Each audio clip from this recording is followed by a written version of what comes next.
There is a new push underway tonight to increase Michigan's minimum wage. Advocates want it to get to $15 an hour. A nonprofit and non-governmental organizations are aiming to get it on the November ballot. But as News Channel 3's Princess Steverson explains tonight, it's not just as easy as collecting a few signatures. Hello, how are you doing today? Good, how are you? Good. The topic of taking Michigan's minimum wage of $10.33 an hour to $15 an hour has been a discussion in the state for the last decade. According to nonprofit and non-governmental organization One Fair Wage, a poll done in the state showed that over the last several election cycles, Michiganders support raising the minimum wage for all workers. I come from a neutral perspective. For us in our shop, a lot of our employees make over that already, the $15 an hour. There's an extra push for businesses where employees rely on tips for their paychecks to get that $15 boost. For example, local mom and pop shop eateries like this one, the Grazing Table in downtown Kalamazoo, owned by Joey Gamrat. So we do have a new watermelon salad, just kicked off this summer. Joey feels like the concept is an uneven playing field.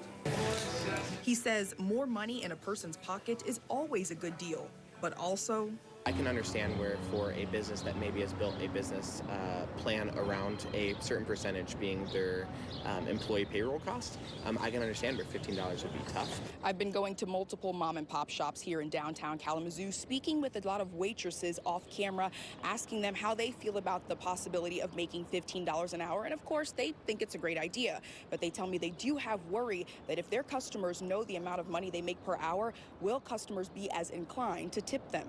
Kalamazoo local David Wolf and his wife of 37 years, Melody, say if you're a good server, they'll tip you, but they do have other concerns. I have mixed feelings. It would be good for the employees, but I'm afraid that it would cause unemployment, not so many people hired, and then it would raise the prices for the customers. This is where One Fair Wage comes in.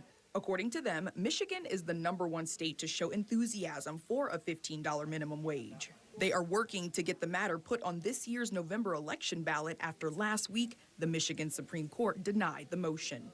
Sarah Jayraman, the president of One Fair Wage, is blaming Republicans, calling them scared. Why are Republicans so afraid of letting voters decide on raising the minimum wage? I will tell you why they are so afraid.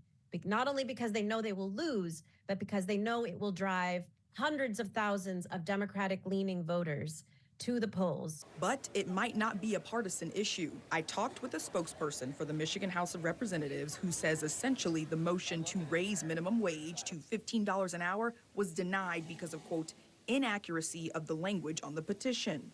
At the end of the day, the matter was deadlocked 2-2 by the Board of State Canvassers, which is a state board that essentially certifies elections for all legislative districts across county lines and all judicial offices. Due to the deadlock, the petition could not and cannot go on this November's ballot. Reporting in Kalamazoo, Princess Steverson, News Channel 3.